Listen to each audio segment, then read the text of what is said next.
చంద్రబాబు ప్రభుత్వ వ్యవహార శైలి ఎట్లా ఉంటుందో చాటి చెప్పే ఉదంతాల్లో ఇదొకటి. వాస్తవానికి ఈ ప్రభుత్వం కూటమి గద్దెనెక్కిన తర్వాత తొలిసారిగా అమరావతి ప్రాంతంలో జంగిల్ క్లియరెన్స్ పేరుతో మొత్తం భూములన్నింట తుప్పలు తొలగించే ప్రయత్నానికి శ్రీకారం చుట్టారు. దాదాపు 40 కోట్ల రూపాయల వరకు ఖర్చు చేశారు. ఇప్పుడు అత్యధిక ప్రాంతాల్లో మళ్ళీ తుప్పలు మొలుస్తున్నాయి. కారణం ఏంటి అంటే, ఎక్కడైతే కార్యక్రమానికి పూనుకుంటారో, ఎక్కడైతే నిర్మాణ పనులు జరుగుతాయో ఆ ప్రాంతంలో తుప్పలు క్లియర్ చేసి పనులు మొదలెడితే ఏమైనా ప్రయోజనం ఉంటుంది. అందుకు భిన్నంగా మొత్తం అంతా తుప్పలు తొలగించాలి అని సిద్ధపడి ఇప్పుడు అన్ని చోట్ల పనులు జరగక అనేక చోట్ల మళ్ళీ తుప్పలు యథావిధిగా పూర్వపు స్థితికి రావడానికి కారణం అవుతున్నారు. అదే రీతిలో ఇప్పుడు మనం ఉన్నటువంటి ఐకానిక్ టవర్స్ నిర్మాణ ప్రాంతం కూడా అంతే. ఇక్కడ మార్చి నెలలో, అంతకుముందు జనవరి ఫిబ్రవరి మాసాల్లో కూడా చాలా కష్టపడి నిలిచిపోయినటువంటి నీటినన్నింటినీ బయటికి తోడేశారు. ఇప్పుడు మళ్ళీ వర్షాలు కురుస్తున్నాయి. కొద్దిపాటి వర్షాలతోనే ఈ ఐకానిక్ టవర్స్ ప్రాంతం మరోసారి మునిగిపోయే పరిస్థితి వస్తుంది. ఈ ప్రాంతంలో చేరుతున్నటువంటి నీటిని ఎప్పటికప్పుడు తొలగించేందుకు అధికార యంత్రాంగం, సిఆర్డీఏ బృందాలు భారీగా ప్రయత్నాలు చేస్తున్నాయి. మరిగా ఇంజిన్లు పెట్టి, మోటార్లు పెట్టి నీటిని తరలించేదానికి 2-3 నెలల పాటు కష్టపడ్డారు. మొత్తం ఇక్కడ 5 ఐకానిక్ టవర్స్ నిర్మాణం జరగాల్సి ఉంది.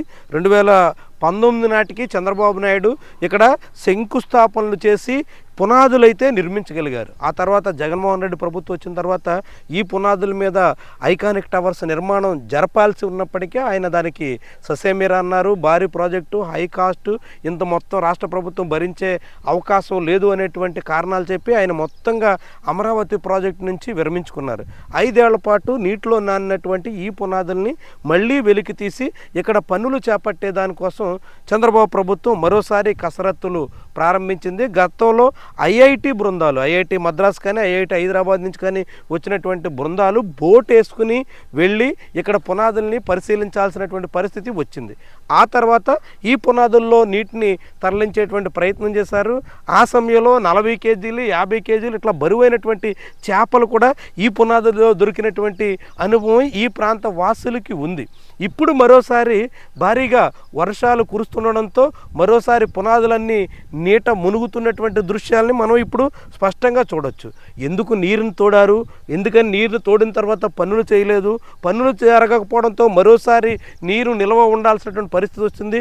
దీన్ని మళ్ళీ తోడడానికి, అప్పుడు తోడడానికి ఒక్కసారి ఖర్చు అయితే ఇప్పుడు మరోసారి తోడే దానికోసం ఇంకొక అదనపు భారాన్ని రాష్ట్ర ప్రభుత్వం, సిఆర్డీఏ భరించక తప్పని పరిస్థితి వస్తుంది. అప్పుడు తుప్పలు తొలగించే దానికోసం ఏ రీతిలోనైతే వృధాగా ఖర్చు పెట్టారో ఇప్పుడు మరోసారి ఇక్కడ నీటిని తోడేదానికి కూడా అదే రీతిలో ఖర్చు చేయక తప్పని పరిస్థితి అయితే దాపురిస్తుంది. ఇట్లా వర్షాలు వస్తున్నటువంటి దశలో ఈ ఐకానిక్ టవర్స్ నిర్మాణం పనులు ఏ రీతిలో సాగుతాయి అనేటువంటి ప్రశ్న ఉత్పన్నమవుతుంది. ఇప్పటికే నైరుతి ఋతుపవనాలు ముందస్తుగా వస్తాయి అంటూ వాతావరణ శాఖ అంచనాలు వేస్తుంది. దాంతో జూన్ నెలలో ఇక్కడ నైరుతి ఋతుపవనాల ప్రభావం మొదలైతే భారీగా వర్షాలు పడితే ఎంత నీరు చేరుతుంది అన్నది ఇప్పుడు ప్రశ్నార్థకమైనటువంటి అంశం. ఇప్పుడు 1-2 గంటల పాటు కురిసినటువంటి ఓ మాదిరి వర్షాలకే ఈ రీతిలో నీరు చేరిపోతున్నటువంటి తరుణంలో ఈ నీటిని తోడడానికి మరోసారిగా భారీగా కసరత్తులు చేయాల్సినటువంటి పరిస్థితులు దాపురిస్తున్నటువంటి తరుణంలో భారీగా వర్షాలు కురిస్తే,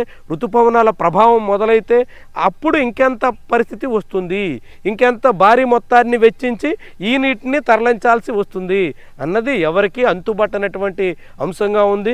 ఋతుపవనాల ప్రభావం మొదలైతే, వర్షాలు కురిస్తే ఇక్కడ నిర్మాణ పనులు జరిగేదెలా అన్న ప్రశ్నలు కూడా ఉత్పన్నమవుతున్నాయి.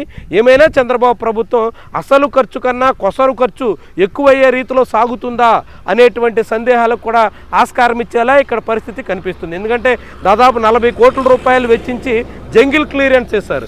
ఇప్పుడు ఈ నీటిని తోడడానికి భారీ మొత్తంలో వెచ్చిస్తున్నారు. పదే వర్షాలు కురవడం, నీటిని తోడడం, మళ్ళీ వర్షాలు రావడం, మళ్ళీ తోడడం, ఇట్లా ఎన్ని మార్లు ఈ రీతిన సాగుతారు, ఎంత మొత్తం వెచ్చిస్తారు అన్నది అర్థం కానటువంటి పరిస్థితి ఉంది. ఇప్పటికైనా ఐకానిక్ టవర్స్ నిర్మాణ విషయంలో టెండర్ల ఖరారు వ్యవహారం ముగింపు దశకు వచ్చింది కాబట్టి పనులు వేగంగా పూర్తి చేసి ఈ పునాదులన్నింటినీ కూడా కవర్ చేసే రీతిలో ప్రభుత్వం సాగాల్సినటువంటి బాధ్యత కనిపిస్తుంది. అప్పటి వరకు నీరు నిలవ ఉండిపోతుంటే పదే తవ్వుతూ మునుగుతూ మళ్ళీ తోడుతూ మళ్ళీ మునుగుతూ ఇలాంటి తంతు మాత్రం శ్రేయస్కరం కాదు అని మనం చెప్పాల్సినటువంటి అవసరం కనిపిస్తోంది.